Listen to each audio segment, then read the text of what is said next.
진솔이 쓴소리 시청자 여러분, 설 명절을 잘 보내셨는지요? 저도 백수 되신 어머니와 설 명절을 잘 보냈습니다. 다섯 유옥문 선생의 말씀처럼 인생에서 가장 소중한 하루인 오늘의 최선을 다하면서 또 백세 되신 어머니를 보면서 우리네 삶에서 건강이 얼마나 소중한 것인지를 새삼 깨닫습니다. 덧붙여 사람이 건강하게 천수를 누리려면 과도한 욕심을 갖지 말아야 하지 않을까 하는 생각도 듭니다. 특별히 오늘은 CR재단 이사장으로서 말씀드리지 않고 2025년 7월 14일부터 7월 18일까지 서울에서 열리는 국제화해학회의 조직위원장으로서 가져야 할 입장에서 말씀드리고 싶습니다. 그래서 오늘 촬영하는 영상의 제목은 이재명도 살고 윤석열도 살자입니다. 오늘 드리는 말씀을 정치 현실을 모르는 몽상가인 넋두리로 여기지 마시고 화해의 관점에서 곱씹어 생각해 봐주셨으면 합니다. 최근 우리나라 정치판이 돌아가는 것을 보면 우리나라 정치인들과 권력 주변의 엘리트들이 너무도 쓸데없는 욕심을 부리는 듯합니다. 제가 보기에 윤석열 대통령도 이재명 민주당 대표도 쓸데없이 과도한 욕심을 부리는 걸과 자꾸 무리수를 둔다는 생각이 듭니다. 윤석열 대통령은 탄핵이 기각되어 화려하게 대통령직에 복귀하는 욕심을 갖고 있는 듯하며 민주당의 이재명 대표는 자신의 공직선거법 판결이 대통령 선거일 이후로 다뤄져서 궁극에는 대통령에 당선되기를 바라는 욕심을 갖고 있는 듯합니다. 그래서 윤석열 대통령은 보수, 유권자들을 결집하기 위해 헌법재판소 탄핵 심판에 참석하여 말이 안 되는 궤변을 늘어놓는 등 무리한 노력을 아끼지 않는 것 같습니다. 반면에 이재명 대표는 재판을 지연시키고자 공직선거법에 대해 위헌법률심판 제청은 물론이려니와 헌법소원 청구도 염두에 두고 있는 듯합니다. 그러나 두 분 모두 과욕을 부린다라는 생각이 듭니다. 설사 헌법재판소에서 5대 3의 판결로 인해 윤석열 대통령이 대통령직에 복귀한다고 하더라도 이미 신뢰심과 지도력을 상실했기 때문에 망상계엄령 이후에 혼란에 빠진 국정을 제대로 이끌 수는 없을 겁니다. 반대로 이재명 민주당 대표가 자신의 사법 리스크를 넘어 대통령에 당선된다고 하더라도 향후 5년 동안 국정을 안정적으로 이끌 수 있을까요? 이 역시 그렇지 못할 것이라는 생각이 듭니다. 특히 윤석열 대통령에 대한 탄핵의 판결이 이재명 대표의 공직선거법 판결보다 빨리 나온다면 더욱 그럴 거라는 생각이 듭니다. 향후 5년 내내 공정성에 대한 잡음이 끊이지 않을 테니까요. 그렇지만 정치는 현실의 문제이므로 조선일보의 양상훈 주필처럼 윤, 이 둘 다 없어졌으면 이라고 말하는 건 조금 무책임하다는 생각이 듭니다.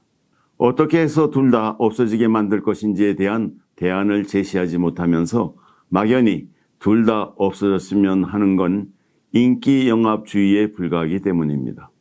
그럼에도 불구하고 저는 지난 설 명절 기간 내내 윤석열 대통령도 수긍하고 이재명 대표도 수긍할 수 있는 전국 해법이 무엇일까를 고민하고 또 고민했습니다. 그러다가 우연히 고스톱을 치는 친구들로부터 그 해법을 찾아냈습니다. 그것은 바닥에 깔린 두 장의 패를 치고받아 동시에 가져오게 되면 나머지 두 사람으로부터 껍데기를 한 장씩 받는다는 규칙이었습니다. 친구들은 그것을 동시 패션 또는 따닥이라고 부르더군요. 그래서 문득 윤석열 대통령에 대한 판결과 이재명 대표에 대한 판결을 동시에 내리면 어떨까 생각하게 되었습니다. 그렇게 양자가 합의에 이른다면 문영배, 이미선 두 헌법재판관이 퇴임하는 4월 18일부터 일주일 전인 4월 11일까지는 헌법재판소 판결과 대법원 판결이 동시에 이루어져야 하겠지요. 고스톱의 규칙을 화투를 치는 사람들 사이의 합의라고 한다면 정치권에 있는 사람들 사이의 합의도 하나의 규칙이 될 수 있다고 봅니다. 그렇게 해서 우리나라의 보수와 진보가 화해의 길로 나갈 수 있다면 얼마나 좋겠습니까? 솔직히 말해서 제가 제일 걱정되는 것은 윤석열 대통령의 탄핵을 반대하는 보수 진영의 유권자들과 이재명 대표를 지지하는 진보 진영의 유권자들이 헌법재판소가 있는 안국동 사거리나 대법원에 있는 서초동 사거리에서 피를 흘리며 충돌하는 일입니다. 만에 하나라도 그런 일이 일어난다면 우리나라는 지난 70년 동안 이룩한 산업화와 민주화를 일거에 무너뜨리게 될 것입니다. 우리나라 경제는 빨간불이 켜진 지 오래됐습니다. 미국이 강달러 정책을 고수하면서 높은 금리를 유지하는 탓도 있겠지만 우리나라 경제의 기초 체력이 약해진 탓도 있습니다. 많은 경제 전문가들이 그렇게 말합니다. 그러므로 하루라도 빨리 정쟁에서 벗어나 국민 통합을 이루고 경제를 안정시킬 수 있는 정책 기조를 펼쳐야 합니다. 지금처럼 싸우고만 있으면 정말 안 됩니다. 제2의 IMF 위기도 닥칠 수도 있으니까요. 그렇게 어느 쪽도 억울하지 않게 안국동과 서초동에서 동시에 평결과 판결이 이루어져야 한다고 생각합니다. 이렇게 될 경우 다음에 4가지 경우의 수를 생각해 볼 수 있겠습니다. 제일 첫 번째는 윤석열 대통령의 탄핵이 인용되고 이재명 대표가 서울고등법원 항소심 재판부로부터 유죄 판결을 받았더라도 대법원에서 무죄와 다름없는 파기환송 결정을 얻어내는 경우입니다.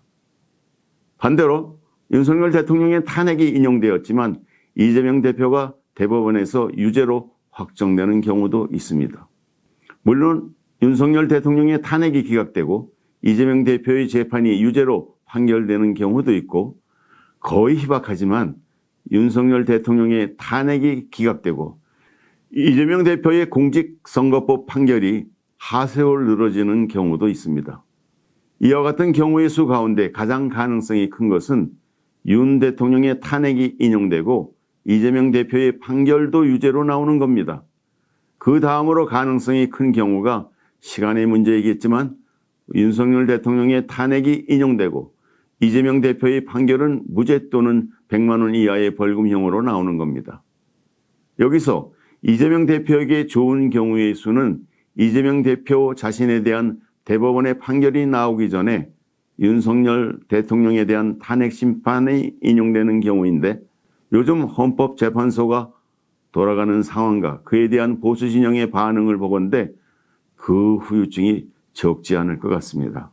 헌법재판관 2명이 임기 만료로 퇴임하는 4월 18일 전에 탄핵 심판이 끝나지 않으면 새로운 국면으로 전환될 것이기 때문입니다. 보수 성향의 헌법재판관 3명이 내란죄의 의문을 품고 있는 듯하다는 것도 또 하나의 변수입니다. 아마도 그와 같은 경우를 예상이라도 했다는 듯이 이재명 대표는 위헌 법률 심판 제청을 신청하고 그것이 기각되면 헌법 소원을 청구하면서 공직선거법에 대한 효력 정지 가처분까지 신청하는 일련의 수순을 검토했던 것 같은데요. 문제는 그것이 이재명 대표가 대통령이 되는 길에 오히려 걸림돌이 될 수도 있다는 점입니다. 그렇게 하면 보수 유권자들을 더 결집시키고 이재명 대표는 술수에 능한 사람으로 자리매김되어 공정과 상식을 부르짖는 일타강사 전환길 같은 중도파들이 보수 진영에 붙도록 만드는 결과를 초래할 수 있기 때문입니다. 그 길로 들어서면 이재명 대표는 대통령 선거에서는 지고 정치인으로서의 대의명분도 잃어버리는 구차한 꼴을 당하게 될지도 모릅니다. 그래서 저는 이재명 대표가 위헌법률 신청 제청만은 신청하지 않기를 바랐는데 이미 엎질러진 물이니 어쩌겠습니까? 이재명 대표의 공직선거법 항소심 재판부가 어떻게 하는지를 지켜볼 수밖에요.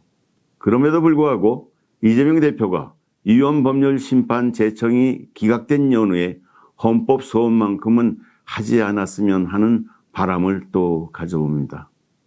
대부분의 경기에는 승자와 패자가 있기 마련이지만 비기는 경우도 있습니다. 저는 윤석열 대통령과 이재명 대표가 고수도판에서 볼 수 있는 따닥으로 꼬인 정국을 풀기보단 비기는 게임을 위해 서로가 최선을 다해 주었으면 하는 바람이 간절합니다.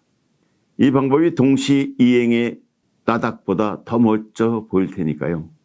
비록 정치에 대해서는 잘 모르는 사람이지만 저 나름의 방책을 제시해 봅니다. 제가 이렇게 생각하는 이유는 여름이 오기 전에 윤석열 대통령의 탄핵이 인용되어도 문제이고 이재명 대표가 공직선거법 재판에서 유죄 판결을 받아도 문제이기 때문입니다. 먼저 윤석열 대통령에 대해서는 헌법재판소법 제51조를 적용하여 탄핵소추 심판을 일시 정지합니다. 그 다음에 내란죄에 대해 사실과 법리에 기초하여 법원에서 꼼꼼히 심리하는 동시에 헌법재판소에서는 이재명 대표가 청구한 공직선거법의 위헌 여부를 심도 있게 심리하기로 합의합니다. 서로의 처지를 맞바꾸어 역지사지해 보자는 거지요. 그렇게 하면 마주 달리던 기차를 약 6개월 정도 멈출 수 있다고 봅니다. 그 시간을 이용해 국회에선 민주당과 국민의힘이 제7공화국을 위한 개헌에 착수하자는 것이 저희의 아이디어입니다. 아울러 국회의장이나 당대표를 역임하셨던 정치 원로들께서 저희 아이디어를 신중히 검토해 봐주셨으면 합니다. 이렇게 하려면 이재명 대표는 윤석열 대통령에 대한 탄핵 소추안에서 내란죄를 뺐듯이 한덕수 권한대행에 대한 탄핵 소추를 국회 의결로 철회해야 합니다. 그와 동시에 당분간은 윤석열 대통령에 대해 내란죄의 수괴라는 말도 쓰지 않아야 합니다. 과도한 선전선동을 중지해야 한다는 뜻입니다. 반면에 윤석열 대통령은 이재명 대표에 대한 공직선거법 판결이 대법원에서 확정될 때까지 이재명 대표를 야당의 대표로 인정하고 한덕수 권한대행을 통해 간접적으로 국정에 참여하여 경제를 안정시키는 방책을 모색해야 합니다. 윤 대통령 자신이 곧바로 직무에 복귀하는 것은 제2계엄에 대한 트라우마가 있는 과반수의 국민들을 배려하는 마음에서 양보했으면 합니다. 대신에 부정선거가 있었는지 없었는지를 철저히 검증해 보기로 여야가 합의하면 좋겠네요. 그렇게 숙려의 시간을 가지고 나면 두 사람은 국내적으로는 새로운 국가 지도자로서 자리매김할 수 있게 되고 국제적으로는 화해의 정치 지도자로 이미지를 구축하게 되리라 봅니다. 이것이 윤 대통령도 살고 이 대표도 사는 길이지요. 그리고 나서 두 사람 모두 각자가 지은 죄의 대가를 치른다면 얼마나 멋질까요? 다음 대통령에게는 특별 사명권이 있으니까요. 이렇게 서로가 상생하는 협치의 길을 간다면 환율이 치솟는 작금의 경제 위기에서 조금이라도 빨리 벗어날 수 있으리라 봅니다. 그와 같은 일의 시작은 이재명 대표의 결단에 달려있다고 봅니다. 12상 계엄이 내란이라고 단정하지 말고 법원의 판단을 기다려보자고 말해야 하니까요. 법원에서 내란죄가 아니라고 하면 그때부터 12상 계엄이 헌법적 절차를 따른 통치행위로 볼 수 있는지를 판단해서 윤 대통령의 파면 여부를 결정하면 됩니다. 반대로 헌법재판소가 이재명 대표가 청구한 공직선거법에 대한 위헌 여부를 합헌이라고 판결하면 대법원은 그 즉시 이재명 대표의 상고를 기각하게 될 것입니다. 만에 하나 조금이라도 위헌이 소지가 있다고 한다면 민주당은 그날로 법을 바꿀 수 있습니다. 그러면 면소 판결이 나와 이재명 대표는 계속해서 정치를 할 수 있게 되겠죠. 이렇게 하면 서로가 경쟁하듯 달려왔던 국론 분열의 파행을 멈추게 됩니다. 그로부터 국론 통합의 첫걸음을 내딛게 되니 일석이조라 아니할 수 없습니다. 지금은 내가 옳으냐 내가 옳으냐를 따질 때가 아니라 국민 통합의 길로 나아가야 할 때라고 호소합니다. 사람이 독감에 걸리면 병원에 가서 주사를 맞고 약을 먹듯이 대한민국도 국민 통합이라는 주사를 맞고 법치라는 약을 먹으면서 12.3 비상계엄의 여파가 가라앉기를 기다려야 합니다. 우리는 정치보복의 악순환을 끊어낼 수 있는 역량을 가진 선진국의 국민이니까요. 진소리 쓴소리 시청자 여러분, 저는 우리나라의 정치인, 관료, 언론인, 법조인들이 흥분을 가라앉히고 냉정하게 나라의 미래를 생각하면서 국론 통합의 길을 모색했으면 하는 마음이 간절합니다. 남북으로 나뉜 것도 서러운데 안에서마저 분열하면 망하는 길밖에 더 있습니까? 하루라도 빨리 국민 통합의 정치가 복원되기를 바란다는 소견을 말씀드리는 것으로 마침 인사에 가름합니다. 다음 시간에 뵙겠습니다. 감사합니다. 구독, 좋아요, 알람 설정은 CRTV 제작에 큰 힘이 됩니다.